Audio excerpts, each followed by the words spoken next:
Hi guys, and welcome back to another video. Today I'm working on a super tiny piece of artwork. I've seen a few people do videos basically where they do very, very tiny pieces, and I want to do that. It looked really fun. I do love working really small, and I really wanted to see how detailed I could get this in such a small scale. So I do actually have two little glass frames. They're really cool. I've had them sitting around empty and I've wanted to use them, and finally this was a good chance to do it. So they have that the floating quality, I guess you could say, where the piece can be inside the glass and you can see glass around it, and I wanted to preserve that. So I wanted the piece to be smaller than the actual size of the frame so that you can see that transparency in it, because I do think that this frame is a really cool feature and something that can build and add on to the painting that I'm doing. I love being able to find frames and create pieces that go with them so that they are this very synergistic creation. And I believe that the final piece ended up being about 1.5 to 2.5 inches, give or take a little bit, but I did transfer it over to the final watercolor piece with my light box, and I started with it in the sketch, or in my sketchbook, that is.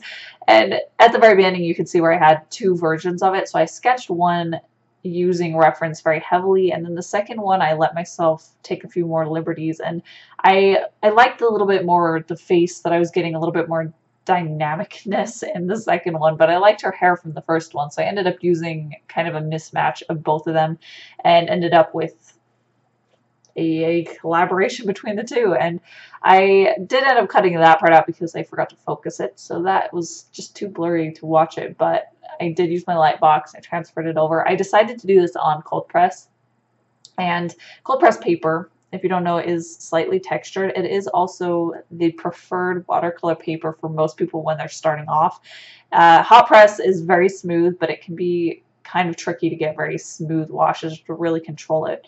But I decided that I wanted to go with the cold press today for a couple reasons. So one of them is I actually really like the quality of being able to go in with my micron pens, and when it's cold press, it can create kind of a sketchy texture to the microns, and that's really helpful when I want to build it up, because it actually does a lot as far as making the line thinner and more something that I can build up, whereas the cold press, or the hot press that is very smooth, so the line goes on really quick. Now, the reason that I really wanted to focus on this is because I definitely wanted to use my colored microns, but I only have one size in them, so being able to use a paper that allows me to build up the line work a little bit easier and get very light, sketchy line work, that was really kind of a necessity with the tools that I had. And I haven't used cold press in a while, so it was nice to get back to my roots with that.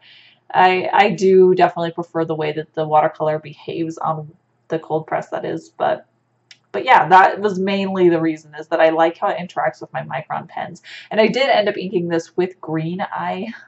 When I first started using colored microns, I was a little bit nervous that I would ink it with a certain color and then I would end up taking the final version in a different direction. They would no longer be harmonious. They wouldn't look like they go together anymore.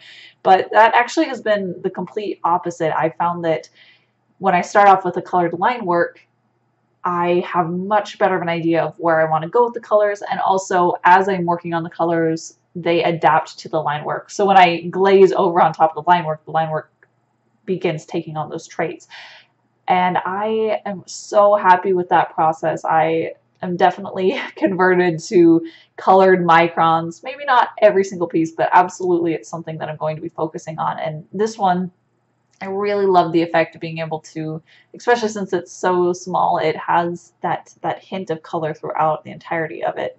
So when I took my watercolor class, one of the first things that, well, actually it was one of the students who was retaking it, that she said, and the teacher kind of corroborated it, where she said that small watercolor paintings are harder than large ones. And I don't 100% agree with that, but I am actually surprised with how much I do agree with it, because it is surprising when you're working on something so small, the level of detailedness that needs to go into it really ends up taking quite a bit more time than you'd think. This little tiny piece ended up taking me, I believe it was 1 hour and 25 minutes, and that's not including the sketch, which really didn't take that long, but still, that's a pretty significant amount of time. I think that I believe my 5x7s usually end up taking me about 2 hours, which really isn't that much longer, but it's just interesting to watch that even though I have to paint so much less, I still have to think through the layers that build up to that final result. I still have to be precise with where I'm placing the shadows and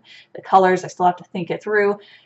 So it is actually pretty interesting how much of it is time that it still takes. It's still there throughout what size you use. And when you're working really big, you can create very quick, huge ink washes, or watercolor washes, that is, very quickly, so you can cover a lot of ground with watercolor when you're working really big, whereas when it's really small, it takes you about the same amount of time sometimes because you have to be very intricate and precise. I just think it's kind of interesting. It's really fun though to see how it changes what I'm thinking about when I'm working on it, but also how much stays the same when I'm working on something so much smaller than I normally do. And as I was working on this piece, the concept started to build more and more, and the story became more prevalent to me, where when I first started, I had a concept of the look of it, but not necessarily a story behind it. And I love being able to work on pieces that start to have a little bit more of a story. A lot of my pieces don't necessarily do that, so when it does happen, it feels pretty exciting, like it's a journey that I'm going on and I'm discovering it with this piece. With this one, though, it was definitely through the colors that started giving me more of an idea of what I had in mind for this piece, what it became for me, that is. And it also ended up in the details quite a bit when I get to the white gel pen. I think that that's a big part of finishing off the setting that she's in and what I wanted it to look like.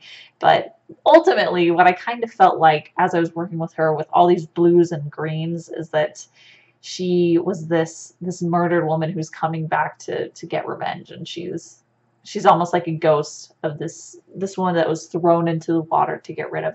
But anyways, I do actually really love like ghost stories or serial killer stuff. I actually find that incredibly inspiring. So I like that this one ended up going in a path that I felt really connected with, and I really enjoyed working on her in that way. But yeah, as I got into my white gel pen, I started adding more little bubbles and glistening details. I think that I might have gone a little bit overboard, but I think it's close. I actually really like it, and I like that it's like almost too much. So in the end, I am happy with it. I did want her to look very, I don't know what the word is, because it's so tiny. I wanted a lot of little details like this. I feel like it helps it look almost like a full-size piece that's been shrunk down. So I didn't want to skimp on the details or these little storytelling aspects of it. I really wanted to add as much as I can. And while I may not have put that many on a full-size piece, I think that having it there does make it feel a little bit more like a miniaturized version of it.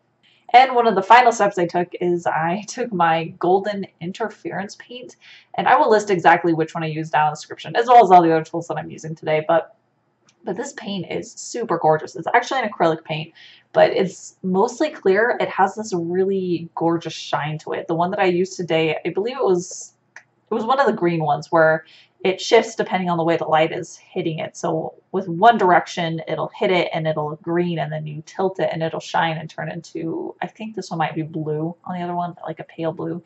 But it adds so much interest to it. I love how it's very subtle if you're looking straight at it, that is.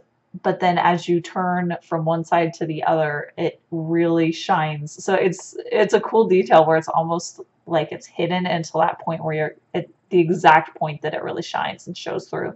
I definitely need to use these paints a lot more. I love the effect, and I love that they add that extra glimpse of a story to it. And then the actual final step is sticking it in the frame. This is incredibly satisfying. I love creating a piece that's meant for a frame and then being able to put it right into it. It just looks so complete. I love it. But this piece, I absolutely loved working on something this small. It was just really magical to watch all these small little details build up until it was a real painting, but in a super tiny little form. It made me so happy to work on this. So I highly suggest you try working on a really tiny version of your own process of art to create that. And you can have this miniature creation. And that is it for today's painting. I do have the original and the frame. All of that is included together in one little package that is available at my art shop. So if you'd like to own this, there is a link down in the description as well as in the end card.